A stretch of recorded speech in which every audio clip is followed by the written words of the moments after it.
कि एक लड़की ने एक लड़के के ऊपर केस डाला कि उसने इसका रेप किया है। देखो, क्विक सक्सेस नाम की कोई चीज़ नहीं होती, वो एक स्कैम है।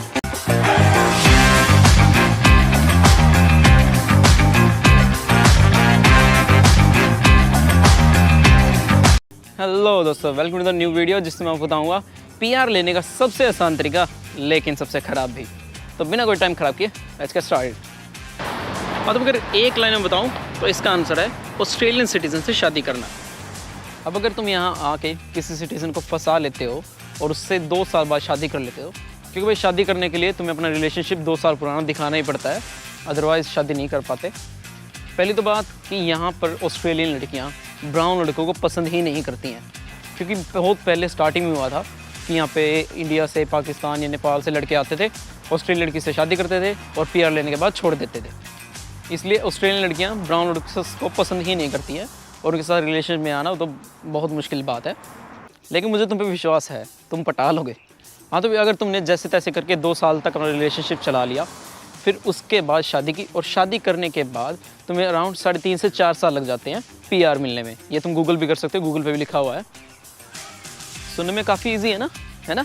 ये 2 साल में रिलेशनशिप रहो, बस फिर शादी करके 3.5 से 4 साल में पीआर मिल जाएगी, 5.5 से 6 साल में टोटल हो गया तुम्हारा काम। ईजी है ना?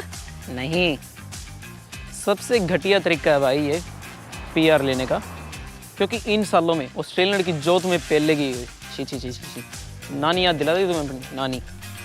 मतलब ये सबसे घटिया तरीका इसलिए है क्योंकि मोस्टली सब यंग ऑस्ट्रेलियन लड़कियों को पैसों में इंटरेस्ट होता है, तुम में नहीं। जब तुम उसके साथ रिलेशनशिप में आओगे तो कुछ सालों तक तुम्हारा सारा बैंक बैलेंस चूसती रहेगी, तुम काम करते रहोगे और वो पैसे चूसती रहेगी।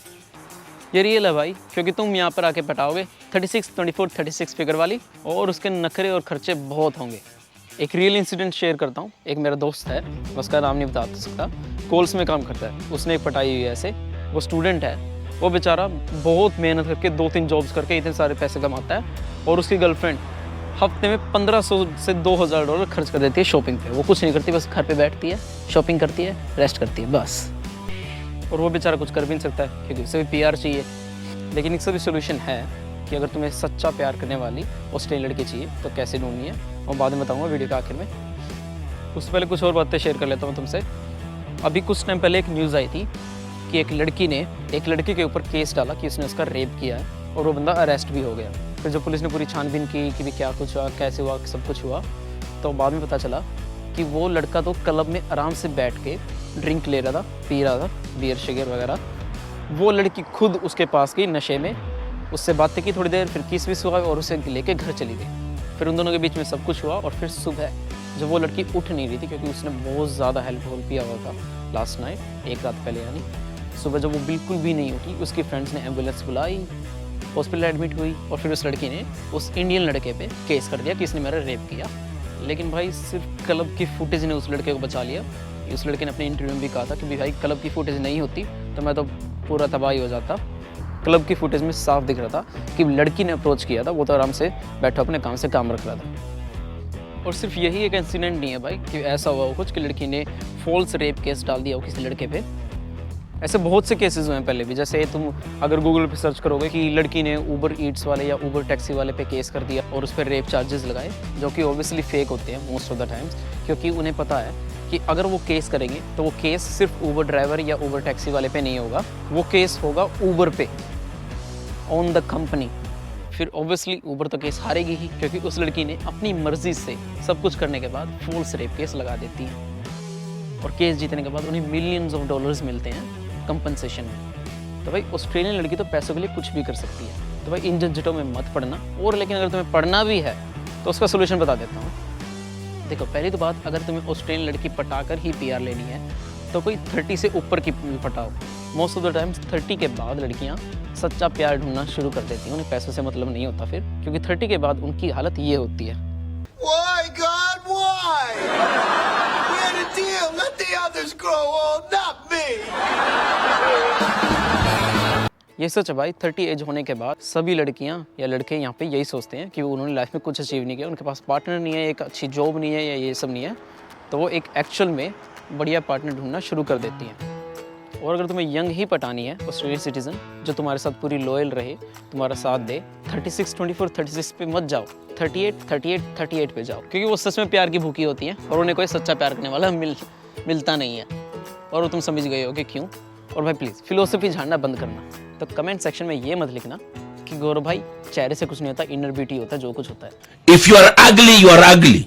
Stop talking about inner beauty. Men do not walk around with X-rays to see your inner beauty. आज के रियल वर्ल्ड में ये बातें किसी काम की नहीं है। तो भाई तुम्हें अगर कोई यंग ऐसी चाहिए जो तुम्हारे साथ लॉयल रहे, तो थोड़ी किसी ऐसी को अप्रोच करो जिससे कोई अप्रोच ना करता हो, थोड़ी कम सुंदर। अब कम सुंदर से मेरा मतलब तुम समझ ही गए हो मेरा मतलब क्या है, क्योंकि मैं एक लड़के को जानता हूँ, एक को नहीं, ऐसे मैंने ऐसे कई केसेस देखे हैं जिसमें जो कम सुंदर लड़की होती है, थोड़ी चबी होती है, वो लड़के के साथ काफ़ी लॉयल रहती है, उसके हमेशा साथ रहती है, पैसे के पीछे नहीं होती ये सब। और एक्चुअली यार चबी नहीं, डबल चबी, समझ रहे हो। हाँ तो मेरे एक्सपीरियंस से जो मैंने आज तक देखा है, मैं तो उसी से यही प्रेफर करूँगा कि इस चक्कर में मत पड़ना, अपना थोड़ा सीधे तरीके से प्यार ले लेना, सीधे तरीके पे चल के। देखो क्विक सक्सेस नाम की कोई चीज़ नहीं होती, वो एक स्कैम है, बाकी आगे तुम्हारी मर्जी। तो भाई इस बात का पक्का ध्यान रखना कि यहाँ आके किसी बेवड़ी लड़के के साथ तो कुछ मत करना, क्योंकि काफ़ी ज़्यादा चांसेस है कि सुबह उठकर तुम्हारे ऊपर रेप केस ही लगने वाला है। अगर तुम्हें शादी करके ही प्यार लेनी है तो बेटर है किसी इंडियन से करो, वो हार्ड वर्किंग भी होती है और उन्हें पैसों की वैल्यू पता होता है, और ऑब्वियसली ज़िंदगी भर साथ छोड़ती नहीं है। हाँ तो भाई अब है Q&A टाइम। तो पहला क्वेश्चन है मिस्टर विशाल बुरा का। Hey bro, please reply. I have some query. I have completed my 12th this year and I have completed my PTE2 with 72 score, but the main problem is I am just 17 this year, and here everyone is saying that you cannot go for higher studies in Australia before being 18. As always we know you have all problem solution as being a perfect super jugaad. Thank you. Please solve my problem too. Love from Haryana. विशाल भाई thank you super जुगाड़ू बोलने के लिए। हाँ तो भाई ऐसा नहीं है कि अगर आप माइनर हो, 18 से कम हो, तो आप ऑस्ट्रेलिया नहीं आ सकते हो, लेकिन वो आपको काफ़ी ज़्यादा एक्सपेंसिव पड़ जाएगा। जैसे अभी विशाल भाई अपने सिर्फ 17 के हुए हैं अभी, तो अगर ये यहाँ आते हैं अगले 3 से 4 महीने में आ जाते हैं, तो इनको 8 से 9 महीने मतलब जितने भी महीने रह जाएंगे इनके 18 होने तक, इनको किसी सिटीज़न फैमिली के साथ रहना होगा जिन्होंने साइन अप किया हो कि हाँ हम इंटरनेशनल स्टूडेंट को अपने पास रखेंगे, उनका ख्याल रखेंगे। और भाई वो एक्सपेंसिव इसलिए हो जाता है क्योंकि उन्हें हर वीक काफ़ी ज़्यादा पैसे देने पड़ते हैं, लेकिन बदले में वो काफ़ी ज़्यादा ख्याल भी रखते हैं। तो वो केस याद है जिसमें एक A1 नाम के लड़के ने, रोड था वो बंदा, हैरिस पार्क में उस पंजाबी को पिटा था, वो भी एज ए माइनर ही आया था यहाँ पे, किसी चाइनीज़ फैमिली के पास आया था, और वो 18 होने के 1 महीने पहले ही वहाँ से भाग गया था। क्योंकि भाई जब तुम किसी सिटीजन फैमिली के पास रहते हो, जैसे तुम माइनर हो, ऑब्वियसली तुम्हारा पूरा कंट्रोल उस फैमिली के हाथ में होता है कि तुम्हें क्या खाना है, क्या नहीं खाना है, कितने बजे घर से बाहर जाना है, कितने बजे वापस आना है,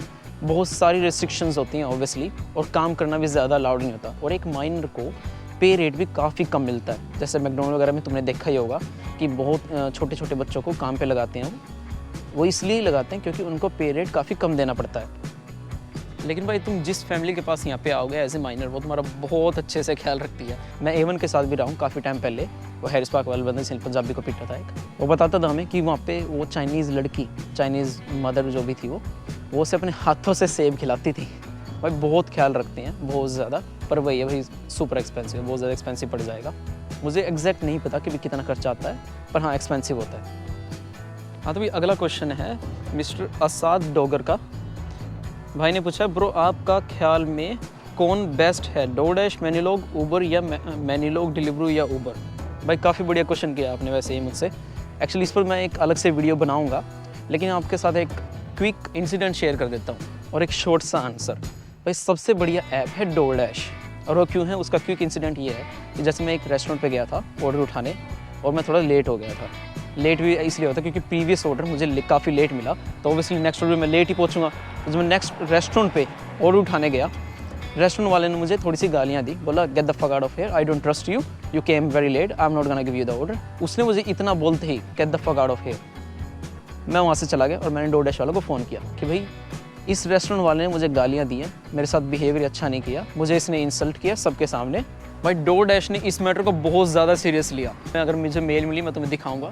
डोरडैश ने मुझे मेल की कि अगर मैं पुलिस कंप्लेंट करना चाहता हूँ तो डोडैश पूरी तरह मेरे साथ है। प्लस उन्होंने मुझे 2-3 बार फ़ोन भी किया कि मैं कंप्लेंट करना चाहता हूँ या नहीं करना चाहता हूँ। और मैंने पहले भी बताया अपनी वीडियो में कि डोडैश तुम्हारी हर प्रॉब्लम का सोल्यूशन देता है, अगर तुम्हें कुछ भी ऑर्डर में प्रॉब्लम आ रही है तो। और भाई सबसे घटिया है मेन्यू लोग, जो तुम्हारे मैसेजेस का जवाब ही नहीं देता बहुत बार तो। और ऊबर में भी मैसेज होते हैं, फ़ोन नहीं हो सकता, डिलीवरी में मैसेज आते हैं। खैर छोड़ो यार ये सब बातें, इतना मैंने छोटा सा इंसिडेंट शेयर करना था वो कर दिया। इस पर मैं कभी दोबारा वीडियो बनाऊंगा एक अलग से कि भी किस में क्या क्या फ़ायदे और क्या क्या घाटे हैं, और सबसे बेस्ट और सबसे घटिया कौन है और क्यों। हाँ तो भाई आज की वीडियो में इतना ही। और नेक्स्ट वीडियो मेरी आ रही है कि मैंने अपना लाइसेंस बनवाया है अभी। मेरा आज ही टेस्ट था, जब मैं जिस दिन ये वीडियो बना रहा हूँ अभी। और जब मेरा ड्राइविंग टेस्ट था मैंने चुपके से रिकॉर्डिंग भी की है, जो कि कुछ खास नहीं है पर फिर भी मैं दिखा दूंगा ताकि तुम देख सको कि वो कैसे कैसे क्वेश्चंस देते हैं, मतलब कैसे क्या क्या चीज़ें नोटिस करते हैं और कैसी इंस्ट्रक्शंस देते हैं। तो भाई नेक्स्ट वीडियो भी जल्दी आ रही है। Bye bye.